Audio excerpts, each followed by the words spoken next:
അപ്പം നമുക്കിന്ന് കുറച്ച് ബീഫ് കറി ഉണ്ടാക്കാം കേട്ടോ. ബീഫ് നല്ല കുരുമുളകൊക്കെ ഇട്ട് വരട്ടിയത്. അപ്പോൾ സാധാരണ ബീഫ് കറി ഉണ്ടാക്കുന്ന പോലെ ഉള്ളിയും തക്കാളിയൊക്കെ തന്നെ ഇതിലും ഇടണം. കാരണം ബീഫ് എന്ന് പറഞ്ഞാൽ അത്യാവശ്യം ഉള്ളിയും തക്കാളിയും പച്ചമുളകും കരിവേപ്പില എല്ലാ സാധനങ്ങളും ഉണ്ടാവണമല്ലോ. അപ്പം പച്ചമുളക് പൊടി, മല്ലിപ്പൊടി, മഞ്ഞൾപ്പൊടി അങ്ങനത്തെ പരിപാടികളൊക്കെ ഇടുക. ഗരം മസാല ഒന്നും ഇടുന്നില്ല കേട്ടോ. പിന്നെ മല്ലിപ്പൊടി ഞാൻ കുറച്ച് ഇടാറുള്ളൂ. മുളക് പൊടി, മഞ്ഞൾപ്പൊടി, കുരുമുളക് പൊടിയാണ് കൂടുതൽ ഇടാറ്. കുറച്ച് മല്ലിപ്പൊടി ഇടുക.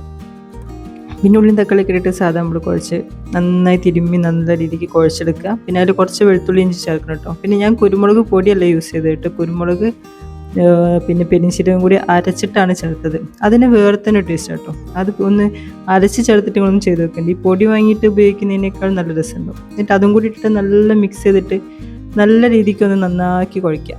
പിന്നെ ഞാൻ ചട്ടിയിലൊക്കെ കുഴച്ചെങ്കിലും കൂടിയിട്ട് ഞാൻ എളുപ്പപ്പണിയേ നോക്കുകയുള്ളൂ.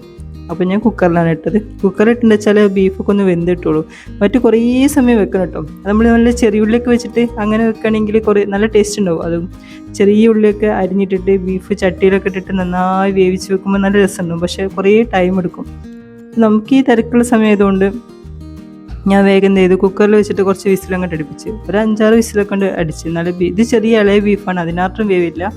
എന്നിട്ട് അടിച്ച് കഴിയുമ്പോൾ സ്വാഭാവികമായിട്ട് അതിൽ കുറച്ച് വെള്ളം പോലെയൊക്കെ നിൽക്കുമല്ലോ. നമ്മൾ ഉള്ളിയൊക്കെ ഇട്ടതിനെ കൊണ്ട് കുറച്ച് ലൂസായിട്ട് നിൽക്കും.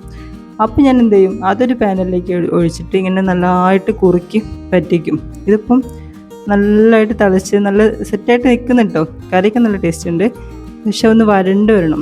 അപ്പം നമ്മൾ കുറച്ച് കരിവേപ്പിലൊക്കെ അതിലേക്ക് ഇട്ടെടുത്ത് മല്ലിച്ചപ്പൊക്കെ ഉണ്ടെങ്കിൽ ഇടാം. അതിൻ്റെ അടുത്ത് മല്ലിച്ചപ്പല്ല ഇരുന്നു, അതുകൊണ്ട് ഞാൻ ഇട്ടിട്ടില്ല.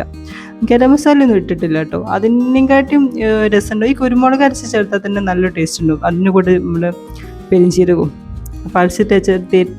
അരച്ചിട്ട് ഇട്ടിട്ടുണ്ട് വെച്ചെങ്കിൽ പ്രത്യേക ടേസ്റ്റ് കേട്ടോ. അപ്പോൾ പൊടി ഇടുന്നതിനേക്കാൾ രസമുണ്ടാവും.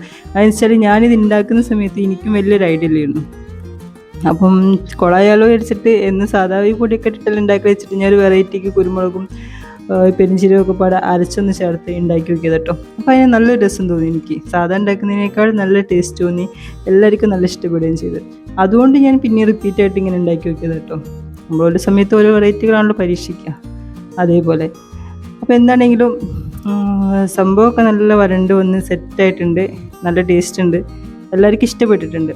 അപ്പം ഞങ്ങളുടെ വീട്ടിൽ അന്നേരം ചോറും പിന്നെ കുറച്ച് പൊറാട്ട ഉണ്ടായിരുന്നു. അപ്പം ഞങ്ങൾ അത് വെച്ചിട്ടാണ് അതിൻ്റെ കൂടെ കഴിക്കാമെന്ന് വെച്ചിട്ടാണ് എടുത്തത്. പക്ഷേ ഇത് പൊറാട്ടയ്ക്ക് നല്ല അടിപൊളിയാണ്. പിന്നെ പൊറാട്ട ഇത് എന്താ പറയുക, അത്ര സോഫ്റ്റ് പൊറോട്ടയല്ലേ കിട്ടിയത്. അതുകൊണ്ട് എനിക്ക് തോന്നുന്നു പൊറോട്ടേനേക്കാൾ ടേസ്റ്റ് തോന്നിയത് ചോറിൻ്റെ കൂടെ കൂട്ടുമ്പോഴാണ്. നല്ല സോഫ്റ്റ് പൊറോട്ടയൊക്കെ ആണെങ്കിൽ നല്ല രസമുണ്ടാവും. മറ്റേ പൊറോട്ട ഒരു ഡ്രൈ ആണെങ്കിൽ നമുക്ക് കഴിക്കുമ്പോൾ ഒരു ടേസ്റ്റ് തോന്നുന്നുള്ളൂ. അതുകൊണ്ടാണ് തോന്നുന്നത് അത് അത്ര ടേസ്റ്റ് എനിക്ക് തോന്നുന്നത്. പക്ഷേ കറി അടിപൊളിയായിട്ടുണ്ട്. ഞാൻ ഉണ്ടാക്കിക്കൊണ്ട് പറയാമെന്ന് വിചാരിക്കരുത്. സംഭവം രസമായിട്ടുണ്ട്. അപ്പോൾ കുരുമുളക് പൊടി ഇടാനൊന്ന് അരച്ചിട്ടിട്ടൊന്ന് ഉണ്ടാക്കി നോക്കേണ്ടി കേട്ടോ.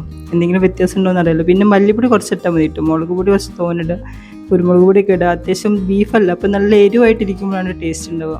അല്ലെങ്കിൽ അത്ര ടേസ്റ്റ് തോന്നില്ല നമുക്ക്. ഒരു മധുരം ഉണ്ടാകുമ്പോൾ ഒന്നും രസം ഉണ്ടാവില്ലല്ലോ. അപ്പം നല്ല ഇളയ ബീഫാണ്, അടിപൊളിയായിട്ടുണ്ട്. അപ്പോൾ എല്ലാവരും ഒന്ന് ഉണ്ടാക്കി വെക്കണേ.